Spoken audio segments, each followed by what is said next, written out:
E aí, turma, tudo bem? Passando aqui para mais um pod aula número 12, preparei aqui um mini guia sobre aportes na banca do apostador. Quem puder já deixa o coraçãozinho aí nesse áudio, né, e fortalece aí o nosso trabalho, tá bom? Separei em 6 pontos, alguns subpontos, mas vamos lá, 6 pontos. Quem quiser pegar uma canetinha aí, um papel, fica à vontade. Primeiro ponto, quando aportar? Esse é o início desse tema, né?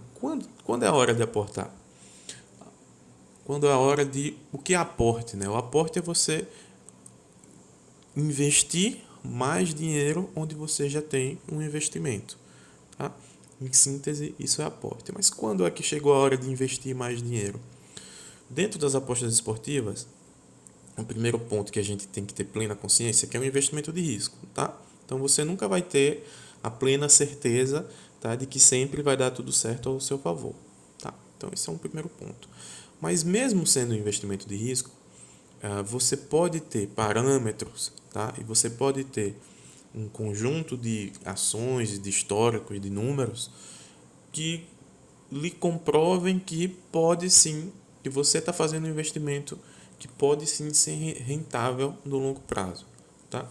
Então, a partir do momento de que tudo que você está fazendo nas apostas, né? E aí seja você mesmo analisando, você seguindo um tips, enfim, existem N formas de ganhar dinheiro apostando. Você disponibilizando sua banca para um outro investidor gerir, enfim. Não importa, né? Vou usar tudo isso no termo o que você estiver fazendo nas apostas, né? Então, o que você estiver fazendo nas apostas, começar a lhe dar informações, né, de que aquilo de fato pode ser um rendimento positivo para você, pode estar chegando a hora de você pensar em fazer aporte, em aportar, em investir mais dinheiro no que você já está fazendo. Antes desses sinais, eu não aconselho você ficar pensando em aporte se você ainda não sabe, tá, se o que você está fazendo, né, tem potencial de lucro ou não, tá? E a grande maioria perde dinheiro nesse mercado, então tem que tomar muito cuidado, tá, para não achar que você vai lucrar na marra, tá bom? Então esse é o primeiro ponto. Quando aportar, resumo, né? Quando aportar, quando o que você estiver fazendo nas apostas começar a lhe dar indícios de que você, né, tem um potencial lucrativo ali nesse tipo de investimento, tá bom? Segundo ponto, a origem do dinheiro. E aí eu subdividi em 2 pontos, tá? 2.1 é que esse dinheiro pode vir de fora, tá? Da sua banca.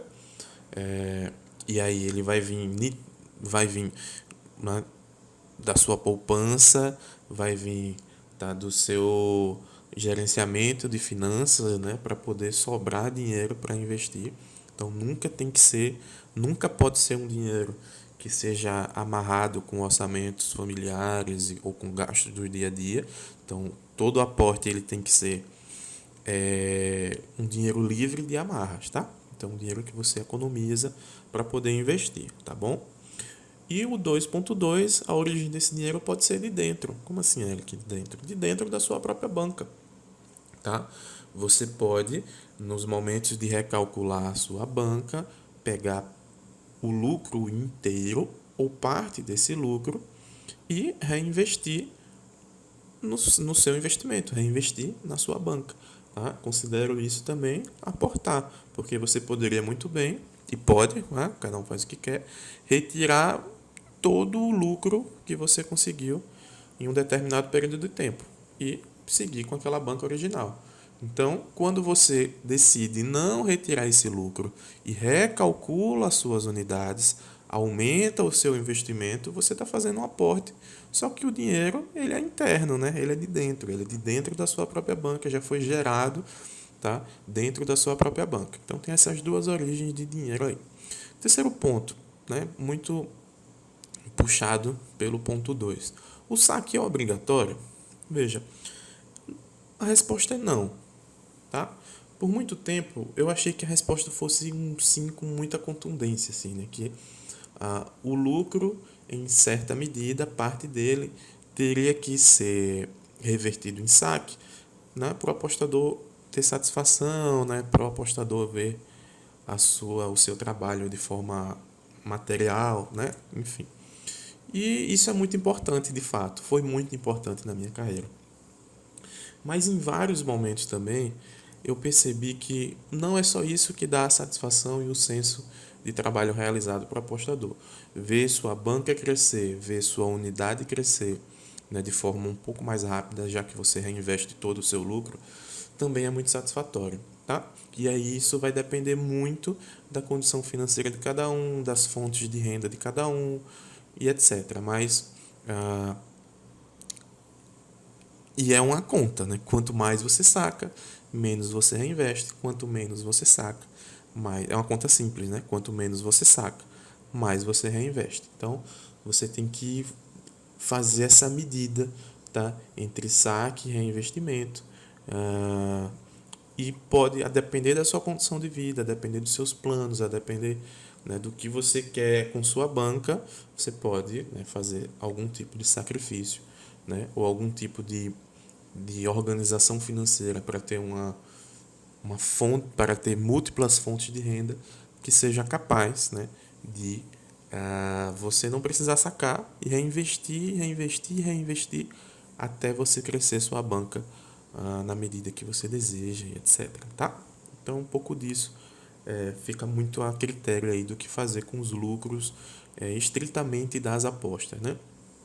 Então, um pouco disso. Quarto ponto, a periodicidade dos aportes, tá? Então, é só para desenhar aqui mesmo, né?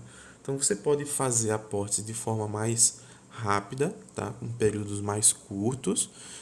E aí, por exemplo, né, um dinheiro de fora, tranquilamente aí você pode fazer um aporte mensal, certo? Lembrando sempre do ponto um desse mini guia, tá? Tudo que vem abaixo do ponto um tem relação, dependência da resposta para o ponto um. Quando aportar, se já está pronto, se está na hora, se não está, tá bom? Então não adianta você aplicar, né, as dicas desse guia se, né, você não passou no ponto um, tá bom? Então vamos lá, periodicidade dos aportes. Ele pode ser curto, tá? Aí pensando do dinheiro de fora, geralmente é mensal, né? Geralmente a gente faz o balanço financeiro da nossa vida mensal, tá? Então esse aporte mais curtinho tem a ver com esse investimento mais, né, mais de poupança que a gente vai fazendo mês a mês, né, né,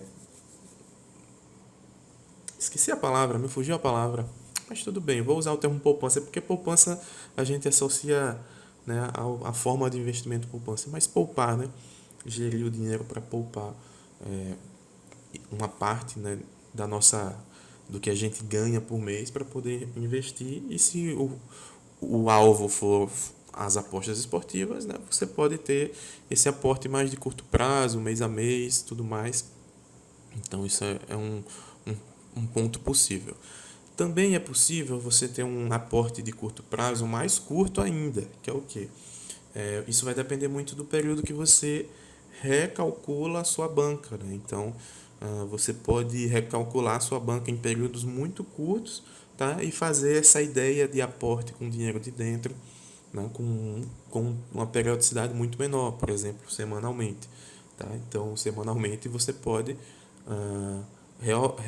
redividir sua banca a partir do que rendeu durante uma semana e, né, para cima, para baixo, para cima e para baixo, né? E no final, né, se essa conta for positiva no longo prazo, isso vai ser um aporte ali de curto prazo, né? Semanalmente você pode ir, né, colocando e retirando ou retirando o dinheiro da sua banca, né, a partir do seu rendimento semanal, tá?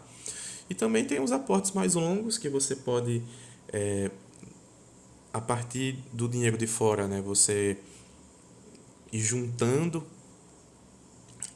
de uma outra forma para fazer um aporte, né, sei lá, anual ou depender do seu 13º, então, né, parte do seu décimo você vai destinar um investimento nas apostas, então, né, aí vai depender de como cada um recebe seu décimo, enfim, estou tentando dar exemplos aqui, né, mas é um período mais longo, né, que você vai organizar de uma forma que um dinheiro mais longo, um período mais longo você possa fazer esse investimento.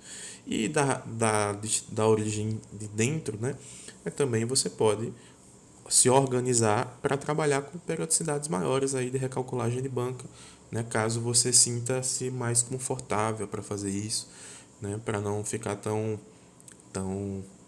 refém aí dessa variância do sobe e desce, tá bom?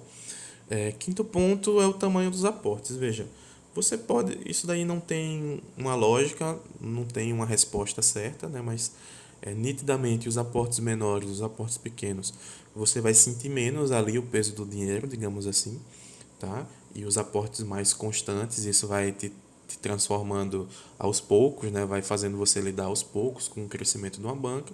Já o aporte maior, um aporte grande, que, por exemplo, você duplica o tamanho da sua banca de uma só vez, você tem uma rescisão e quer investir essa rescisão inteiramente, e isso duplica o tamanho da sua banca, né? É um aporte considerável, né? Que aí você vai ter que avaliar se você está preparado realmente, né, para lidar com esse crescimento abrupto aí da sua banca, tá? Então é só esses alertas, né, sobre esse crescimento repentino da sua banca com aportes grandes de uma vez só, tá? Então isso gera muito desconforto. Muita gente, vocês não têm noção, gente, muita gente me procura para falar justamente desse tema, Eric. A banca aumentou e não aguentei a pressão, né? Então veja, não é um tema menor isso daqui, tá? Mas pode ser feito? Pode ser feito, tá? Pode ser feito tranquilamente, não tem regra, é só você saber lidar com isso, tá? E os aportes pequenos, veja, aportes pequenos, né, constantes, né, eles também fazem um estraguinho aí, entre aspas, né, no sentido bom da palavra, assim, né, não é uma gíria. Fazem um estraguinho bom aí, quando você vai ver, sua banca vai crescendo aos poucos. Então, né, não descarta a possibilidade de fazer aportes pequenos e constantes, não. Às vezes o cara quer, né, triplicar, quadruplicar a banca de uma só vez no aporte e não dá, porque não tem dinheiro para fazer isso, né? Mas se você for colocando ali, né, o grão em grão na sua banca, né, além do seu trabalho diário, né, mas o grão em grão, né, com o dinheiro vindo de fora, né, pode ir crescendo aos pouquinhos quando você for ver, isso no longo prazo já está uma coisa linda, tá? E o sexto e último ponto, tá? Todo esse papo que a gente está falando de aportes aqui, ele tem um fundo que é fazer a nossa banca trabalhar em juros compostos, né? É fazer a nossa banca render o dinheiro que ela rende, né? Então, o dinheiro gera dinheiro, que gera dinheiro, que gera dinheiro, tá? Então, toda essa lógica que a gente apresentou aqui, do quando aportar, de onde vem esse dinheiro e tudo mais, é para fazer simplesmente girar a ideia de juros compostos, certo? É simplesmente para sua banca render e esse rendimento render mais dinheiro do que ele rendeu antes, tá? Tudo isso é a síntese, tá, da ideia de fazer aporte na sua banca, tá bom? É isso, tem muito mais coisa para a gente tratar, mas 3 minutos eu acho que já deu aqui, né, para a gente abordar em 2 minutinhos aqui cada ponto, né, sobre esse mini guia. Espero que vocês tenham gostado, espero que vocês estejam gostando do pod aula e vamos que vamos. Até a próxima, um grande abraço para vocês, estamos juntos sempre, valeu.